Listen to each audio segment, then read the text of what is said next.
Vowing that the sound of this bell pervades the universal Dharma realm,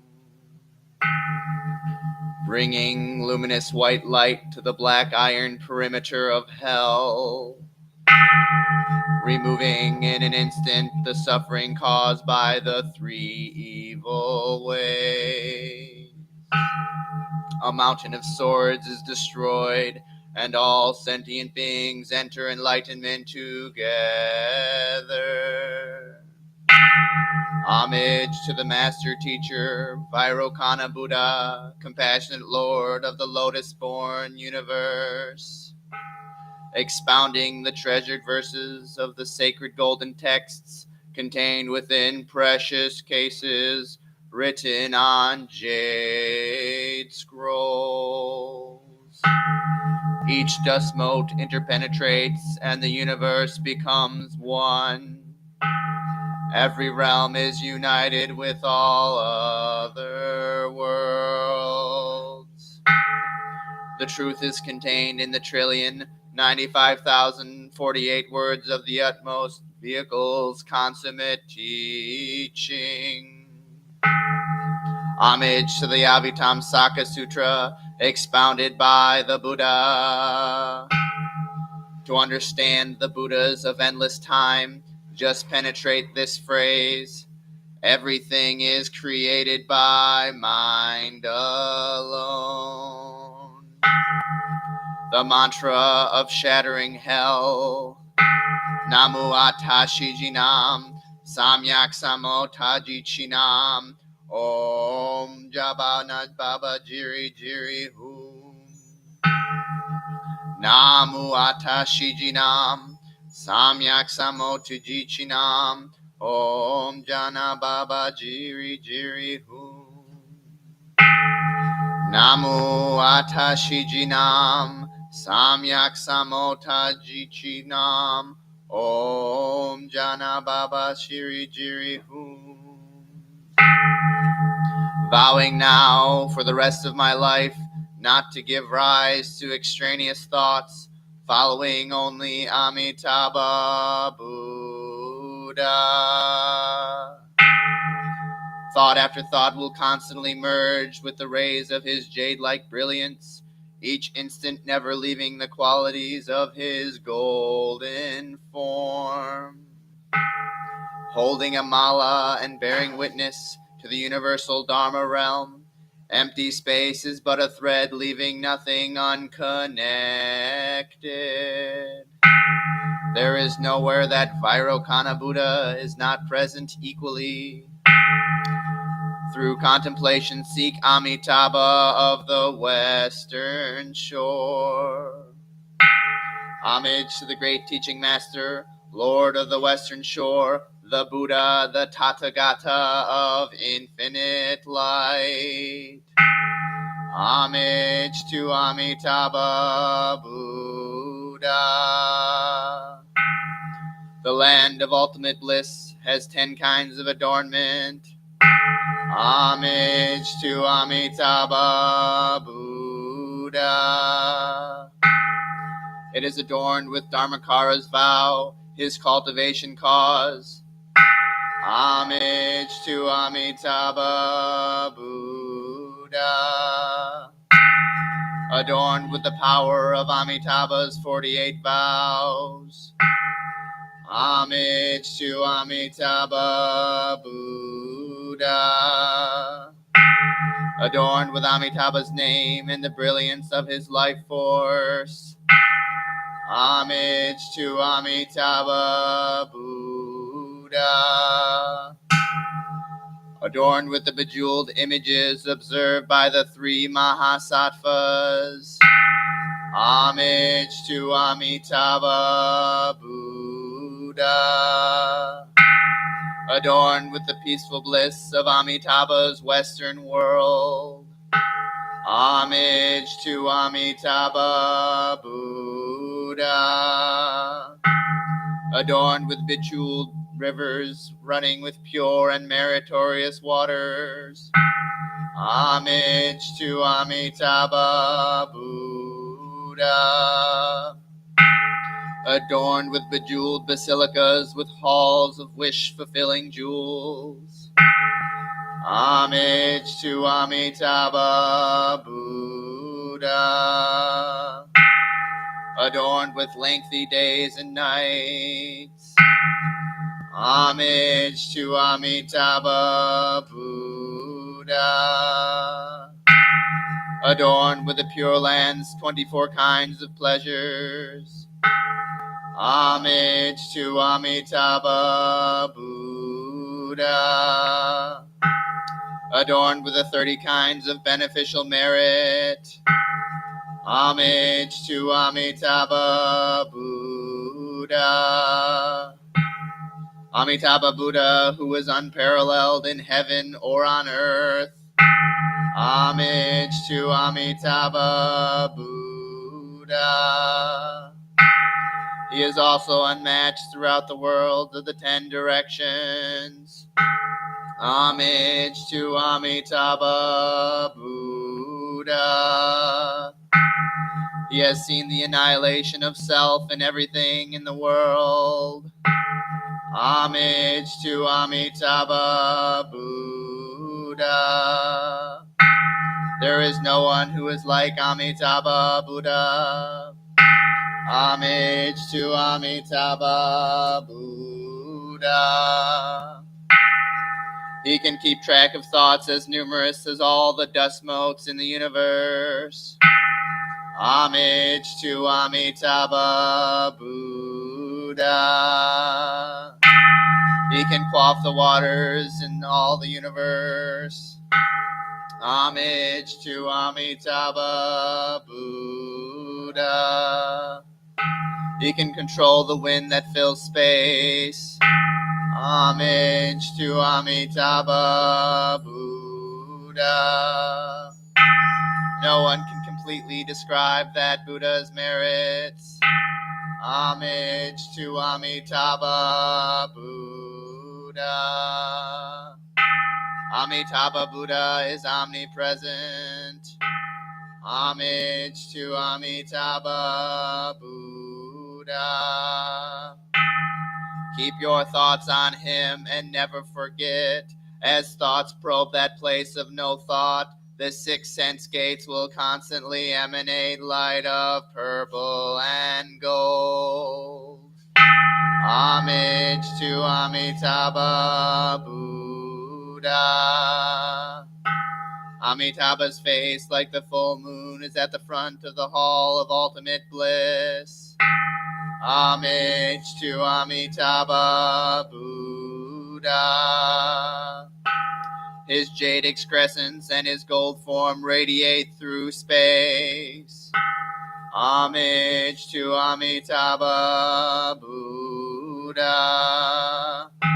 If a person call his name for only a moment, they will instantly consummate immeasurable merit. Homage to Amitabha Buddha. Along with all sentient beings, I vow together to enter the sea of Amitabha's great vows and to ferry across sentient beings so that I and others may simultaneously complete the path to Buddhahood. The sublime mantra of the original mind of Amitabha Buddha. Tanyata Om Aritara Savaha. Tanyata Om Aritara Savaha. Anyata Om Aritara Savaha. Anyata Om Aritara Savaha. Anyata Om Aritara Savaha. Anyata Om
if I could have my incense lighters get ready, and everyone else, we can turn to our first page.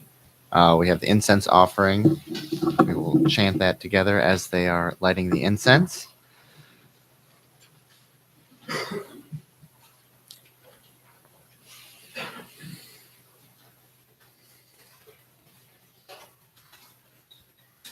And we say together, in gratitude, we offer this incense throughout space and time to all Buddhas and Bodhisattvas. May it be fragrant as earth herself, reflecting careful efforts, wholehearted awareness, and the fruit of understanding, slowly ripening. So may we and all beings be companions of Buddhas and Bodhisattvas. May we awaken from forgetfulness and realize our true home.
Good morning, everyone.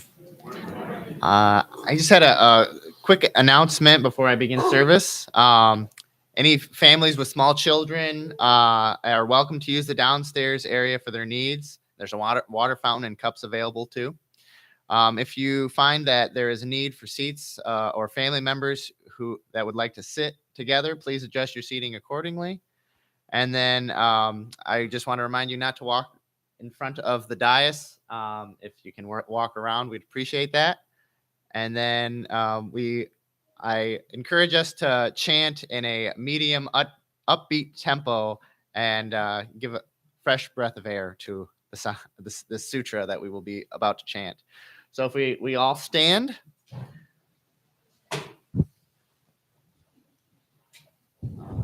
That's the first sutra is on page 7. The refuge vows.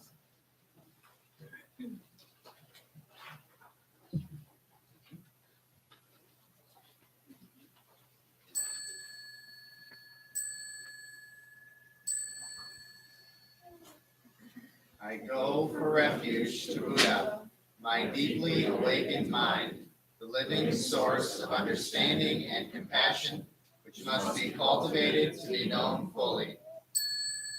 I go for refuge to Dharma, the path of mindful living, leading to healing, joy, and enlightenment, the way of peace, which must be cultivated to be known fully. I go for refuge to the Sangha, the supportive community of practice, realizing harmony, awareness, and liberation, which must be cultivated to be known fully. I am aware that the 3 jewels are within my heart. I vow to realize them. I vow to understand living beings and their suffering. I vow to cultivate loving kindness and compassion and to practice joy and equanimity. I vow to live simply and sanely, content with few possessions, and to keep my body healthy.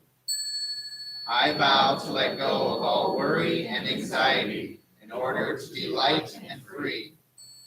I am aware that I owe so much to my parents, teachers, friends, and all beings. I vow to be worthy of their trust, to practice wholeheartedly so that understanding and compassion will flower, and I can help living beings be free from their suffering. May the Buddha, the Dharma, and the Sangha support my efforts. May the Buddha, the Dharma, and the Sangha support my efforts. May the Buddha, the Dharma, and the Sangha support my efforts.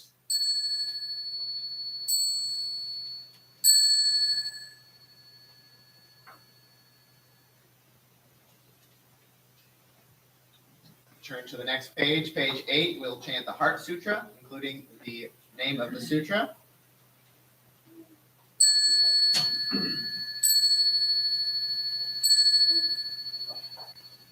Dhamma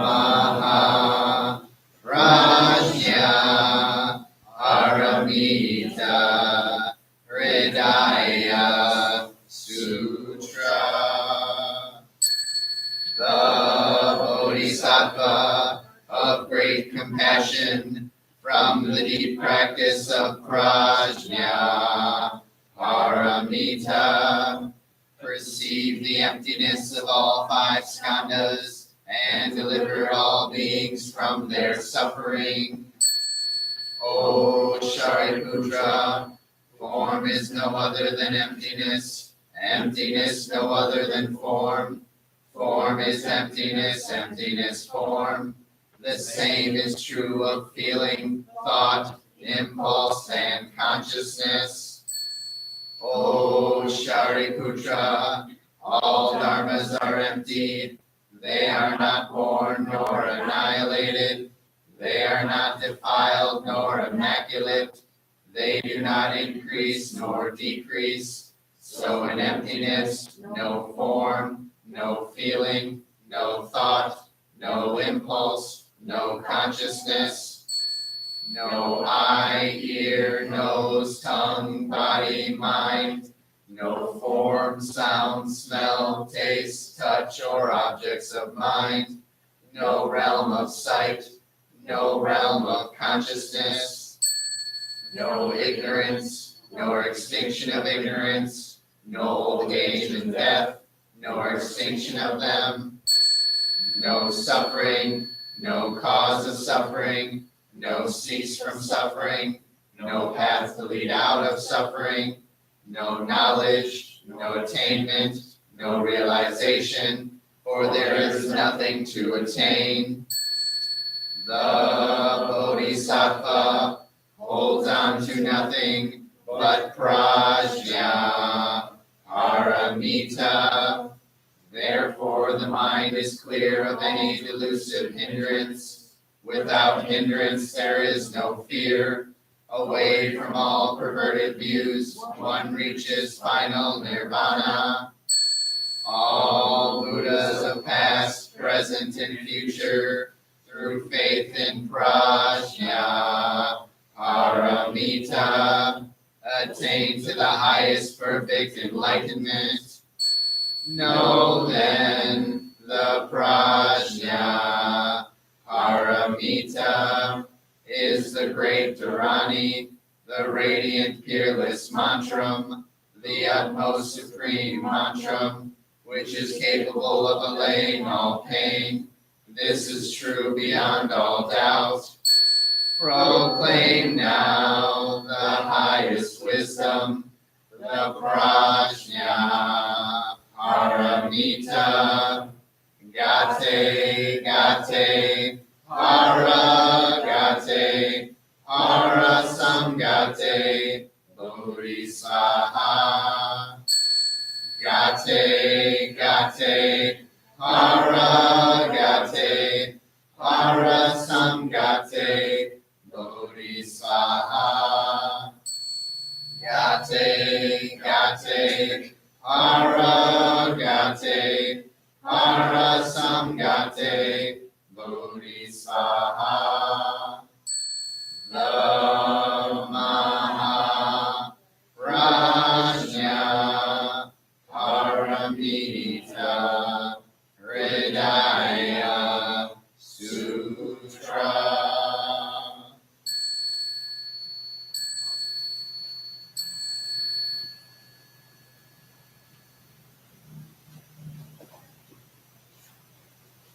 Thank you. And before we have a seat, I forgot, I would like everyone to greet each other silently. Something we do before the service is to greet it.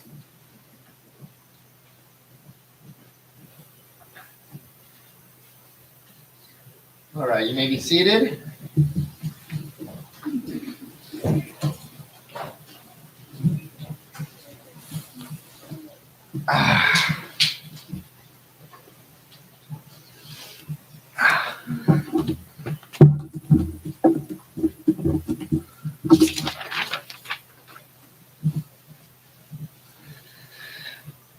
Thank you all again for being here on this beautiful sunny day. Might be a little cold, but appreciate your presence. My name is Kaji, or you may know me as Shane. I go by either name.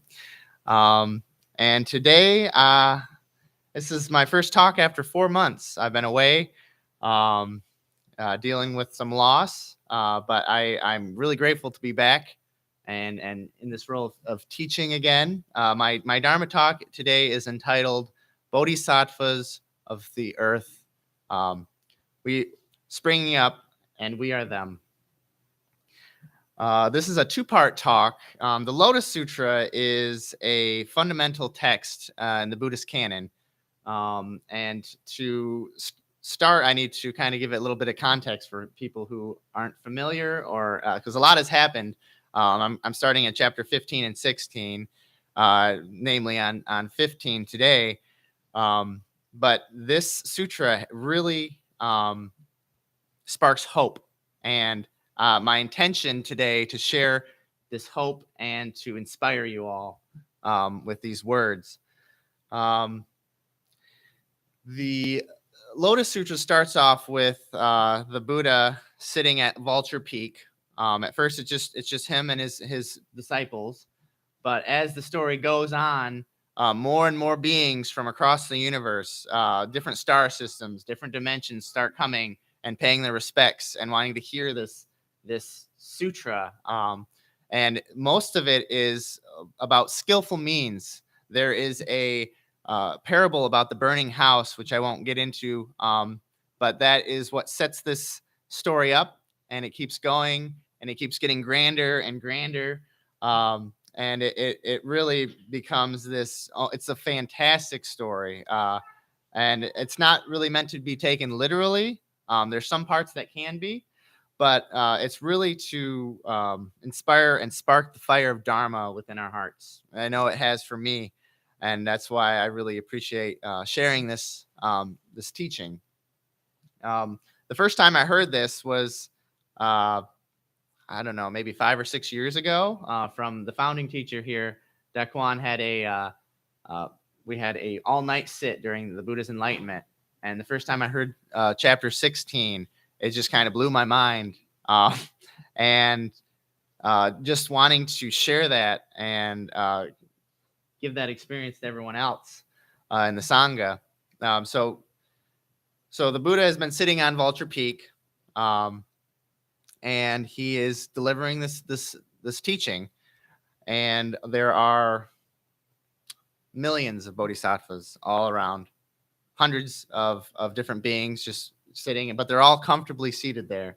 They're not all squished or anything like that. There's enough space for everyone to sit comfortably.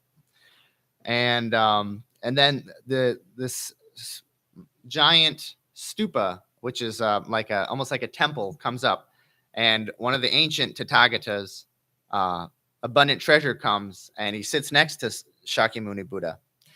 Now, Tathagata, that is a word that means he who has came and he who is gone. So the Buddha comes and he goes, and that's the name that you hear him be called, is Tathagata. And I'm going to backtrack a little bit because this is important.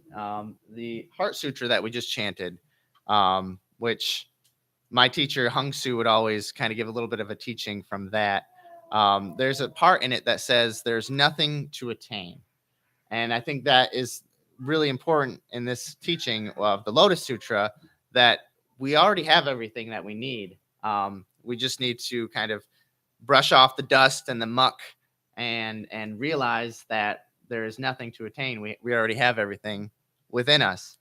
So the Heart Sutra and the Lotus Sutra are really complementary. They're all texts of the Mahayana, or the great vehicle. Maha means great, and then yana is vehicle.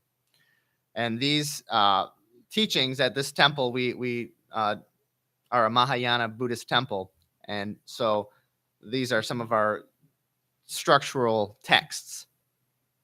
So we're here on Vulture Peak, and the stupa's coming out, and all these beings are here, and the Buddha is teaching this Lotus Sutra, or it's also known as the Flower Ornament Sutra. And Maitreya, who is supposedly the next Buddha of this lifetime, he asked, and all the other bodhisattvas in the assembly asked, Buddha, we would like to share this teaching. We would like to emanate it and spread it far and wide. And the Buddha sits there for a minute, and he says, no, it's okay. I already have all the bodhisattvas here on this earth to teach and to spread this teaching. And as soon as he uttered those words, the earth shook in 4 ways, and thousands of millions of trillions of bodhisattvas come out of the earth. And the part that I would like to read from the sutra that just kind of blows this idea of how many bodhisattvas are coming out of the earth, because the way it's written is just really fantastic. So innumerable tens of millions of billions, a great multitude of bodhisattvas, such as we have never seen before.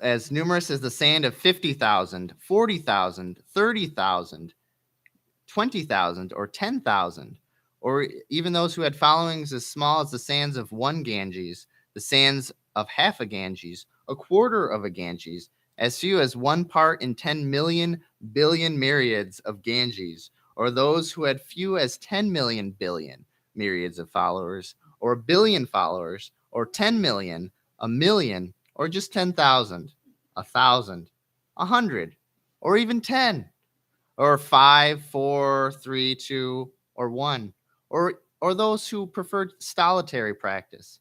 Such were they that to be innumerable, unlimited, beyond comprehension by the powers of calculation or parable and simile. So that just is kind of blows your mind. If you think of one Ganges, that giant river, and all the sands in that, 60,000 of those, you can't even wrap your head around it.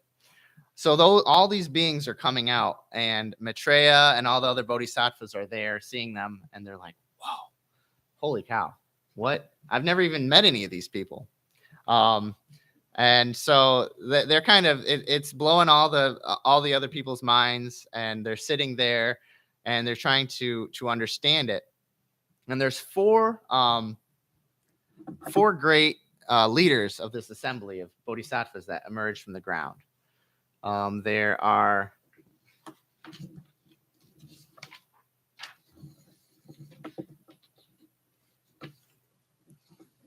the Bodhisattva superior practice, limitless practice, pure practice, and steadily established practice.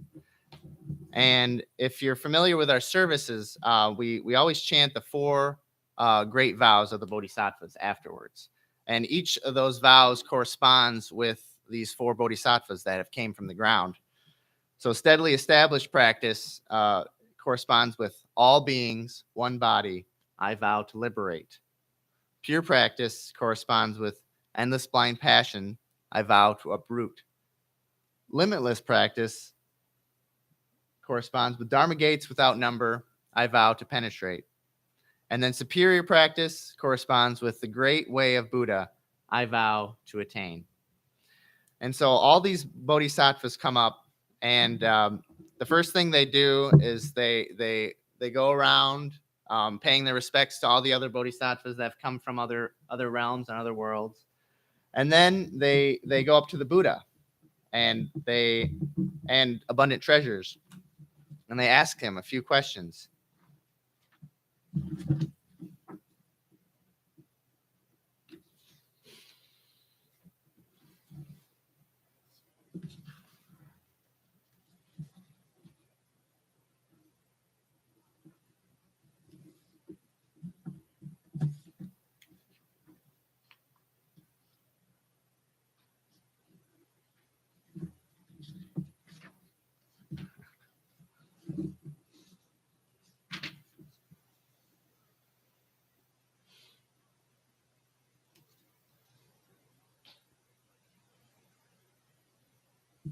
Yes, my good sons. Is the world honor one at ease, with few ailments, in teaching all the living and are free from weariness? And are all these living beings ready to accept your teachings? Don't they make the world honored one tired? And so they're paying the respects. It's something that is really important nowadays. We don't really ask people how they're doing. And they've been underneath the world for eons. And so the first thing they do, they ask the Buddha, "Hey, how are you doing? Are you doing okay?" And the world honored one, another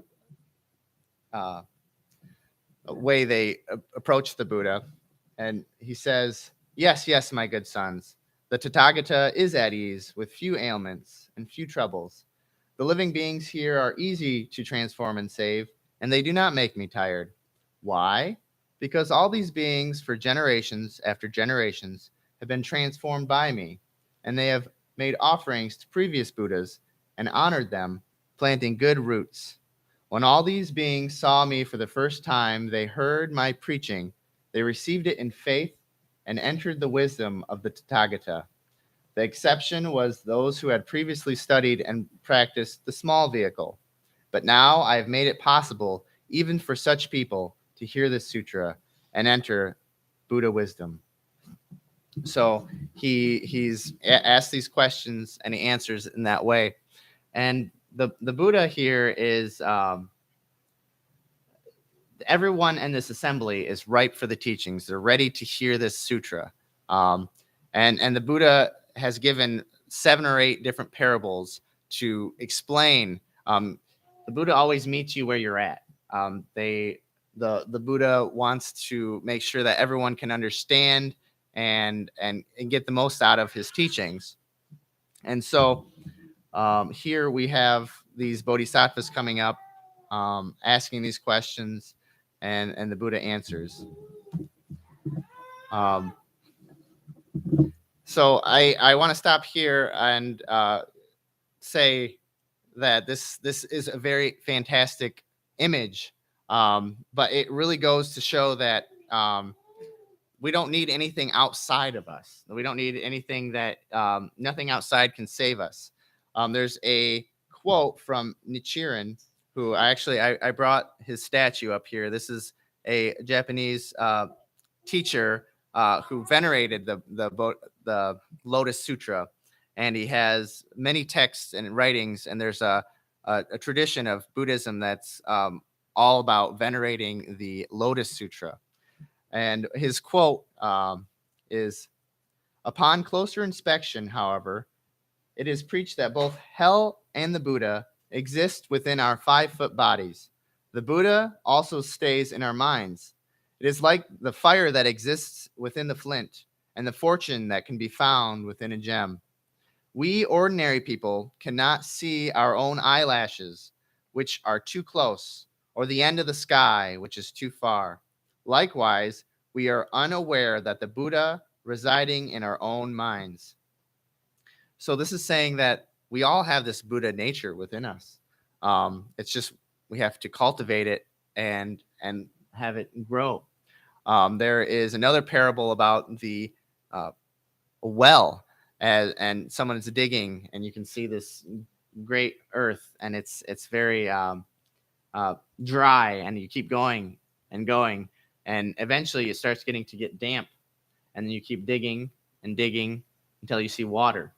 And that is what is within it. That's what the practice shows, that this ever striving and ever going to continuing that persistence in the practice, and that we all have that within us.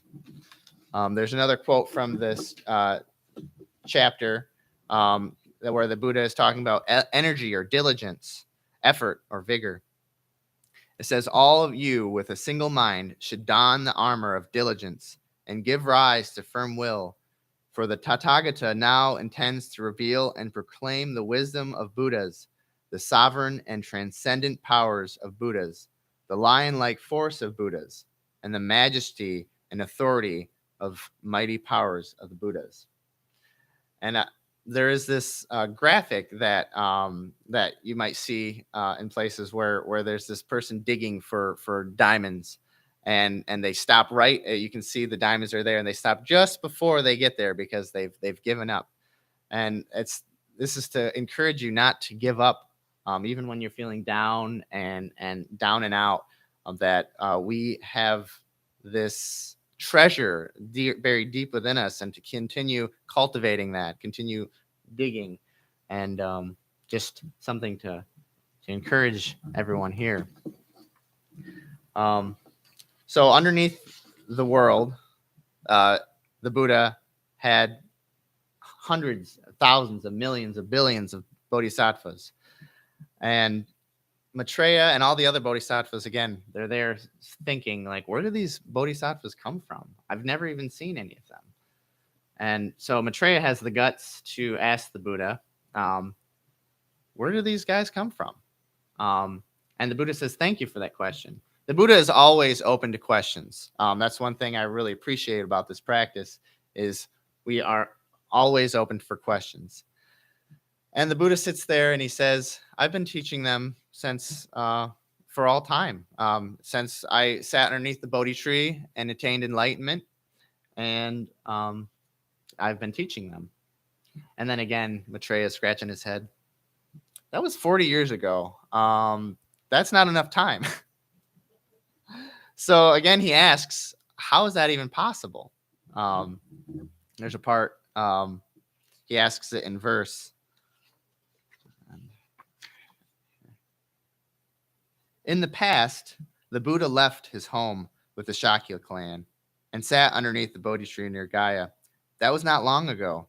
Yet these children of the Buddha, uncountable in number, have already practiced the Buddha way for a long time.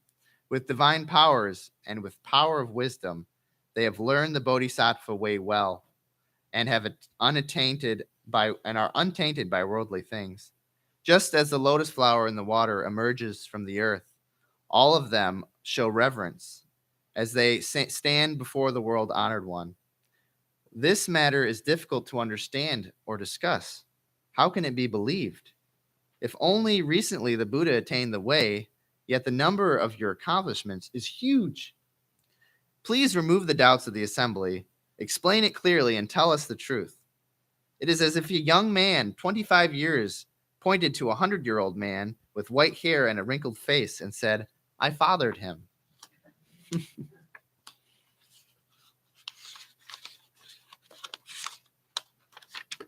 And the old man said, this is my father, and the young father and the old child. The whole world would not believe it. So it is with the world-honored one. You attained the way only recently, yet all these bodhisattvas, strong-willed, neither timid nor weak, have practiced the bodhisattva way for innumerable eons.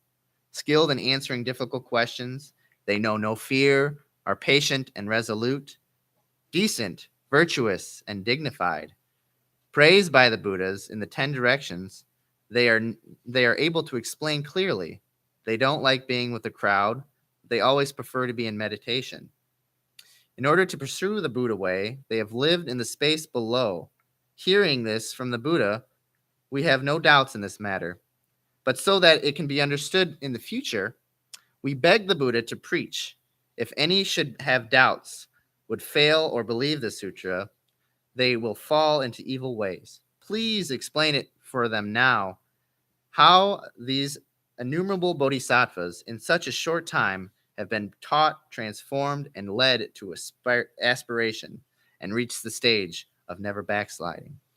So Maitreya asked this of the Buddha, and that's what that's leading into the second chapter of this two-part series of how he taught all these bodhisattvas. So I'll get into that next week. But going back into this and really cracking it open, the bodhisattvas, the 4 bodhisattvas I wanted to go back to and explore a little bit more. So with the steadily established practice, that refers to the earth. There's 4 elements: earth, water, wind, and fire. So steadily established practice also corresponds with bliss. So all beings, one body, I vow to liberate. That is a huge vow. There's every single being, and there's only one body. We are all connected intimately. That is one of the main teachings of the Buddha, the interconnectedness of all things, all life, from the sunlight and all the animals and the trees, and how it all interconnects. And so this bodhisattva, this energy, again, is coming from the earth, but it's also coming from within our hearts. And the earth is what is the ground, the foundation of where we're at. So that bodhisattva is important to recall. And then the second bodhisattva, pure practice, he corresponds with water. Endless blind passions, I vow to uproot. So the passion of anger, ignorance, delusion, and greed, those 3 passions that really get to us. Anger, I can, for myself, attained to that I've always had an issue with anger. And these practices, one thing Thich Nhat Hanh says about anger is to hold it like a baby, not to suffocate it, not to push it away, but to hold it tenderly in your arms. So not to, we're all going to have that feeling of anger, that feeling of sadness, of grief, all these really strong emotions. And the Buddha teaches us to hold those emotions tenderly, not to get rid of them, or not to hold them in, but to experience them, but not let them control. And so the water purifies that. In this case, limitless practice is wind, or eternity. Dharma gates without number, I vow to penetrate. So a Dharma gate is like a teaching. It's like something you go through. There's innumerable Dharma gates. Anything can be a Dharma gate. So this Bodhisattva is limitless in his practice, his or her practice. All Bodhisattvas can be either male or female. And so this vow is to go through them, to go through all the Dharma gates you can. And then finally, superior practice refers to fire, or yourself. And the great way of the Buddha is I vow to attain. And so I vow to attain this Buddha nature, this awakening. Buddha, again, means awakened one. And in this teaching of the Lotus Sutra, he says that we are all bodhisattvas, every one of us. And a bodhisattva is a being who is on the way to become a Buddha. Bodhisattva means awakening being. Bodhi just means awaken. And so the fire, it kind of is burning all the delusions, the greed, the anger, everything that is impure, and showing us that we have this awakened, bright flower nature. And again, the lotus, it grows in the mud, in the murkiness of the earth, and it comes up and it becomes a beautiful flower, and it opens up, and it needs that gunk, it needs that those impurities in order to grow and become pure. And that's a really great analogy of this practice as the lotus. So what does this chapter mean to us? It's to have hope, and not to look any further than right now. We can get caught back in the past, or we can be anxious about the future, but we have this present moment always with us. And then not to look any further than right within us. There's nothing in Buddhism. It's interesting. Most other religions, there's a savior, or there's something outside of us to praise, but the Buddha is the complete opposite. Everything is within us. And that when I heard that for the first time, that really lit up my heart, because I think when I came from the Christian tradition, that's where I started. Hearing that I'm a sinner, or that I'm evil at nature, just didn't really jive. It didn't feel right. And when you hear in this tradition that you are you have that golden nature within yourself, and you can cultivate that and make that grow, that really gives me hope. And that there's no one outside, but you also have to do the work. So it's kind of a little scary in a sense, but that's why it's so important to have a teacher or a sangha. So the three jewels are the Dharma, the Buddha, the Dharma, and the Sangha. The Buddha being the teacher, the Dharma being the teachings, and the Sangha being all of us, the community of practice that comes together. And so we can support each other in this practice. But at the end of the day, there's a saying that says, Buddhas can only show you the way, but you have to walk the path. You have to enter the door. The Buddha shows you the door, but you have to go in and open it and go through. So we are the agency of awakening, but awakening emerges within us. And all our activities, even the lifting and lowering of our feet, walking, are the earth ground of practice. and practice can be anything. Meditation is something we do that is a very fruitful practice, and it helps us calm our mind and kind of digest what's our emotions and what we've been going through during the day. So I just wanted to share that. And so just a quick overview of the story. We started with all these bodhisattvas everywhere coming from all over the universe, and they're pleading with the Buddha, "Hey, let's help you teach. Let's help you spread this teaching." And again, the Buddha says, "No, I already have all the bodhisattvas I need here."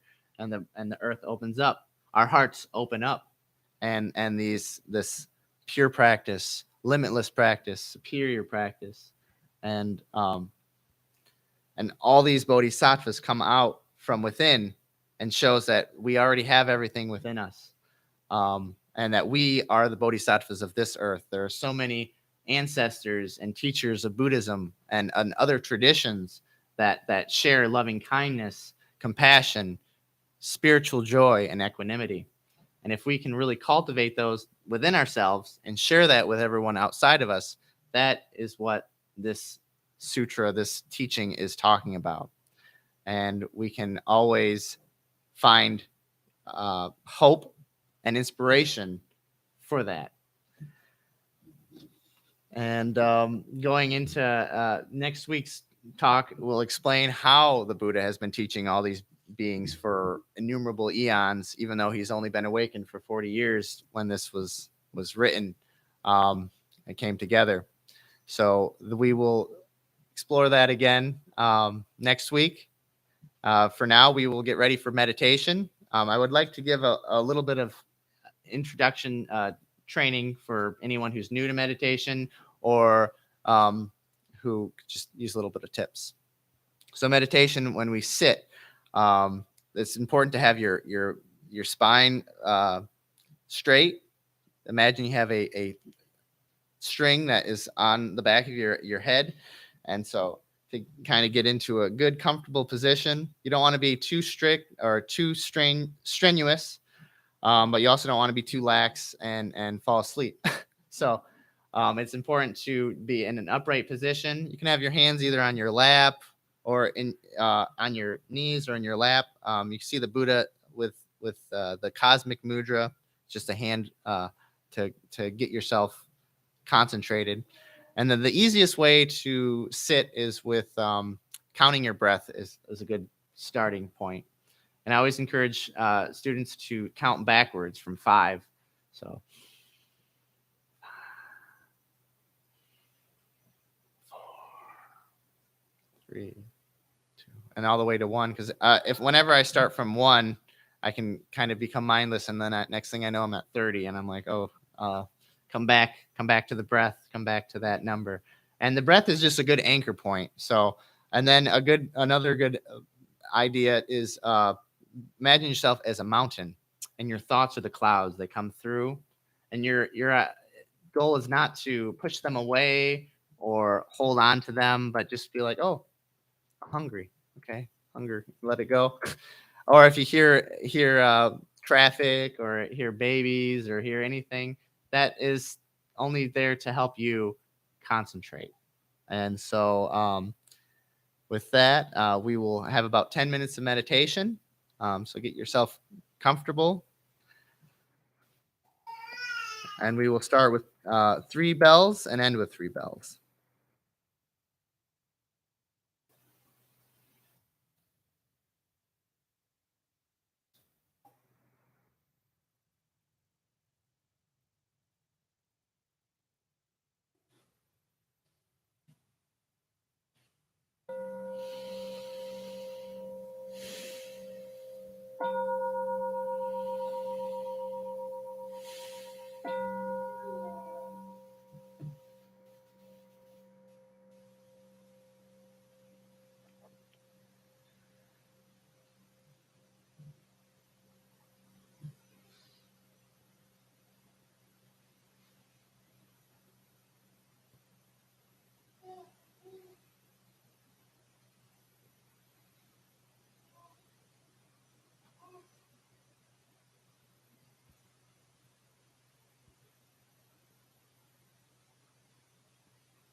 And we bow.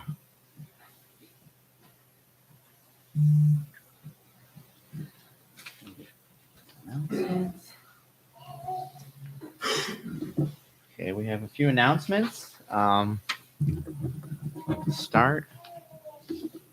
I can start with my announcements here. The Grand Rapids Board of Director meeting is every third Sunday of the month. Sangha members are invited to observe, and it's from 11:30 to 1 p.m. Meets here at the temple or Google Meet. We have Buddhist-based recovery meetings, Mondays at the temple, Wednesdays at the Al-Anon Club, and Fridays at the temple or via Zoom. We have an online meditation group starting in April, every Wednesday starting April 5th, so this Wednesday, from 7:30 to 8:15 p.m. It's on via Zoom, and contact Reverend Kunga for more information. Oh, and then we also have an introduction to a meditation class Saturday, April 15th, 9 a.m. to 12 p.m. It meets at the temple, and registration ends on April 8th. And then you can contact Reverend Igye Su for more information. We also have an Exploring Truth Women's Spiritual Wellness Group. It meets for 5 Sundays starting April 23rd at the temple from 1 to 2:45 p.m.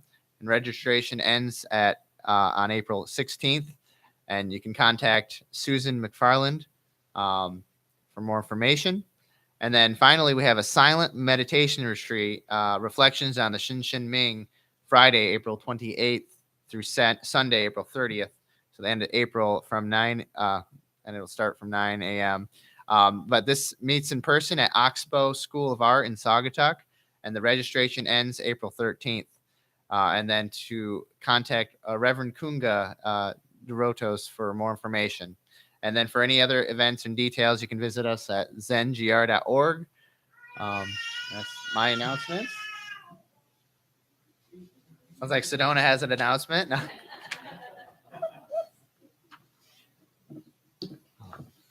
Donna announcement. Not sure who's doing the Donna announcement, but we usually okay. Yeah, just got it. Thank you. Hello, my name is Jake, and it's my turn to do a Dana announcement.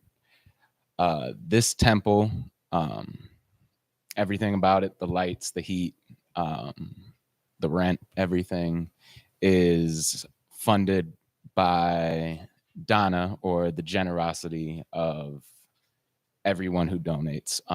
No one here collects any kind of compensation for any of the work they do. Everything is entirely volunteered.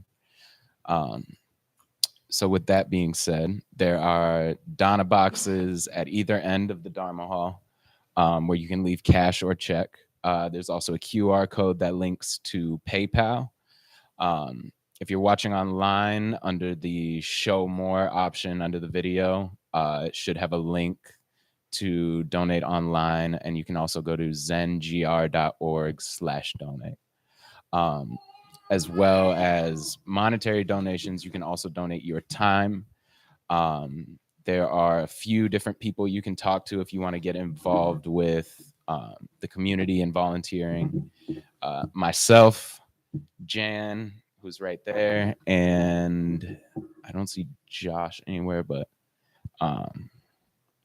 he's the one heading the. No. All right. I think that's everything. Yeah.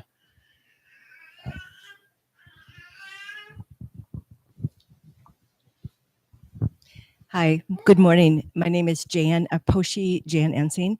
And just to follow up on the volunteering, I wanted to call attention to the person who has been taking care of our plants, Susan.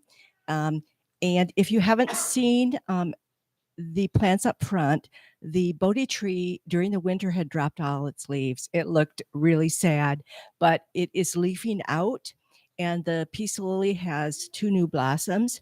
So I want to thank Susan for taking care of our plants. And if you get a chance, take a look at those. It's just this time of year is so refreshing to see green. I also wanted to thank the First Monday temple cleaners, who every Monday of the first Monday of each month to clean the temple. And that is Barb, Kate, Gail, Judy, and Susan. And they do a tremendous job of cleaning the entire temple. And you will receive instructions from one of them of how to help them.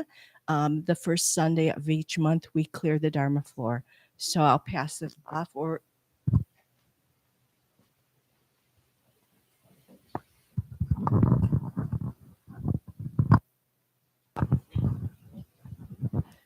So my name is Kaji Sue or Gail, and I am part of the cleaning crew. So if you could help us, we're cleaning tomorrow. Take all of the black cushions. They go inside the closet, just stack them. The tan chairs go downstairs. The black chairs go inside the closet, just right inside, and the wooden benches. And I wanted to mention, we have an auxiliary, a Grand Rapids Buddhist temple auxiliary, and we just started meeting. And we're planning two things that I'd like to throw out there. One is we're going to have an online holiday auction, and we're starting now to get ideas and creative people's donations. So we have people here who are quilters, who are sculptors, who are tie-dye masters, who are sewers, and people have already started to donate some really interesting things. So it will be online starting the middle of November to right before Christmas. You'll be able to bid. And then we'll also have them available to put your eyeballs on downstairs, probably 2 weeks before. And then the other thing that the auxiliary is working on is we're going to participate this year in the Grand Rapids Pride Festival. There'll be more information about that in the newsletter, and then we'll be asking if people want to join us. It's always been fun. Can you think of anything else? Can the auxiliary committee raise your hand? Anthony, did you have something to say? Actually, yeah, I was gonna, it's actually me and Josh already, we kind of hang out afterwards. We hang out afterwards, we go for walks, we go upstairs and just do beadwork or whatever. We just hang out and kind of congregate afterwards to kind of build a relationship with each other. So I kind of invite any new people, if you guys are here, or old people, not old people, but old members want to join us afterwards. We normally take walks for the park or go to the Myers Garden beating. We're open up ideas, try to just build a bigger community and support each other. I guess with that being said, that's about Have it. you talked at all about something after service downstairs? Have you gone any further? Not really. So that's what I'm doing right now. Kind of, I guess we're going to try to do beading or any kind of crafts, quilting, beading, anything really. You've got a hobby, just bring it here to the temple, and we'll kind of get everything organized, and we'll just see where it goes from there. But yeah, if you got a hobby, bring it to our attention. If you want to participate and grow in the community, I guess that's about it. Thanks. Anybody else? The last thing I always miss, but I wanted us to we share our joys and concerns. So if you have a joy you'd like to share with the Sangha, or a concern that you'd like us to hold space for, now is the time for that.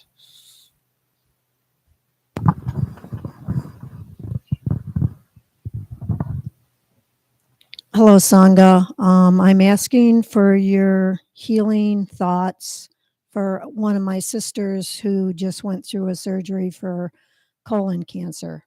Thank you.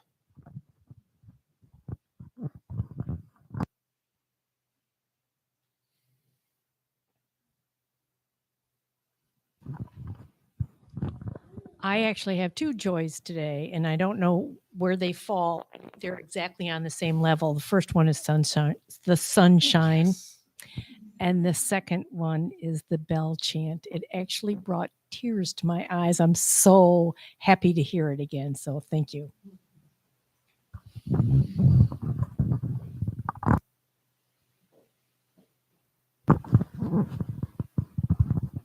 I have a couple joys as well. So today I have the pleasure, along with the other guys that I live with over at Guiding Light, to serve hundreds of community members a free lunch today. Sort of as like an Easter celebration, like a week early and everything. So anybody that's here is also welcome to show up. That's going to be at noon. Also today, it kind of on a more personal note, marks 4 months of complete abstinence from drugs and alcohol for me. So Awesome. I feel really, thank you very much. One from online. Got one from one of our online members that is currently recovering from a severe allergic reaction to poison ivy. Ooh. So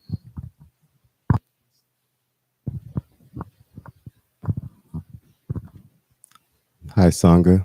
I have a joy just that I'm a new person here. I've been wanting to come here for a while, and so I am here, and I'm happy to be here. Welcome. Welcome. We have someone over here.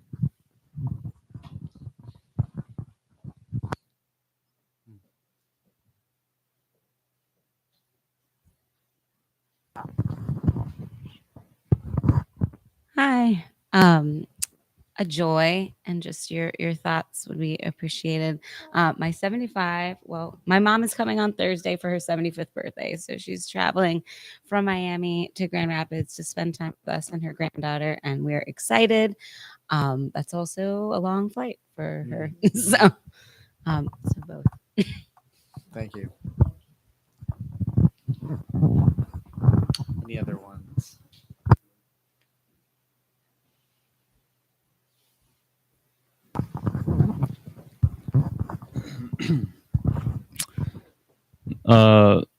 I'm like a couple of days without processed sugar, and it's like a whole new world.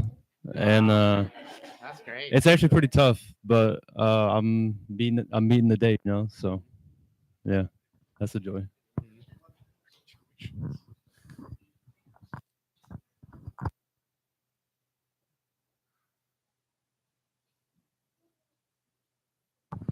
we had one more from Jordan online.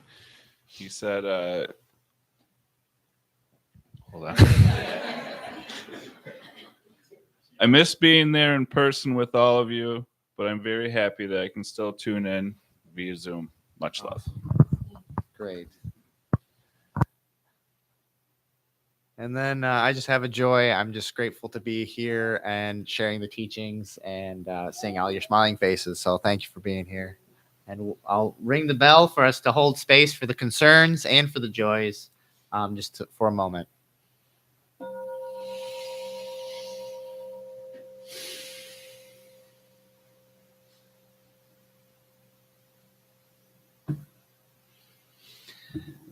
And now, before we stand up, I just want to remind the Sangha after you, this disregard because we're going to be putting all the cushions away, but to get your chant books all together, put them in the front page and make sure the incense offerings go back in the front.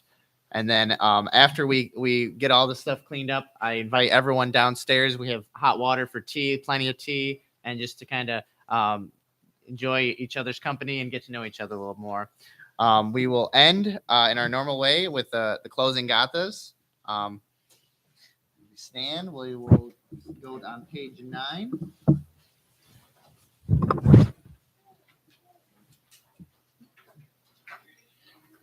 And together we say, for all unskillful actions ever committed by me since of old, on account of my beginningless greed, anger, and ignorance, born of my body, mouth, and thoughts, now I atone for them all. Vast is the robe of compassion, a formless field of benefaction. I wear the Buddhist teachings for the benefit of all sentient beings. All beings, one body, I vow to liberate. Endless blind passions, I vow to uproot. Dharma gates without number, I vow to penetrate. The great way of Buddha, I vow to attain.